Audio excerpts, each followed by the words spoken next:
ही 2 रुपयाची गोळी तुमचं लिव्हर कायमचं खराब करू शकते।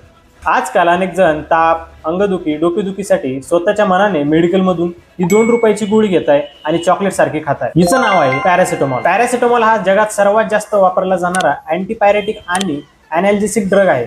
पॅरासिटामॉल हा ब्रेन मधील पेन सिग्नल कमी करतो आणि बॉडी टेम्परेचर कंट्रोल करतो। पण जेव्हा आपण पॅरासिटामॉलचा ओव्हरडोस घेतो तेव्हा लिव्हरवरती खूप जास्त लोड येतो आणि शरीरामध्ये NAPQI नावाचं टॉक्सिक केमिकल तयार होतं।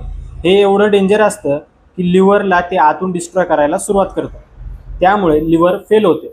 तर पॅरासिटामॉलचा सेफ डोस काय, चला बघूया। लहान बाळांमध्ये त्यांच्या वजनाच्या प्रति किलो 10 ते 15 mg, अडल्टमध्ये मॅक्सिमम 4 ग्रॅम, ज्यांचं वय जास्त आहे अशा एल्डर पेशंटला आपण 2 ते 3 ग्रॅम असा लो डोस देऊ शकतो। लक्षात ठेवा, डोस हा वजनावर आणि वयावर ठरतो, स्वतःच्या मनावर नाही। रोज पेन किलर घेतल्याने काय होतं हे जाणून घ्यायचं असेल तर आपल्या चॅनलवरती अगोदरच एक व्हिडिओ अपलोड केलेला आहे, तो नक्की बघा। पॅरासिटामॉल बद्दल ही माहिती खूप जणांना माहित नाही, त्यांना हा व्हिडिओ नक्की शेअर करा आणि अशाच माहितीपूर्ण व्हिडिओसाठी आताच आपल्या चॅनलला फॉलो करा।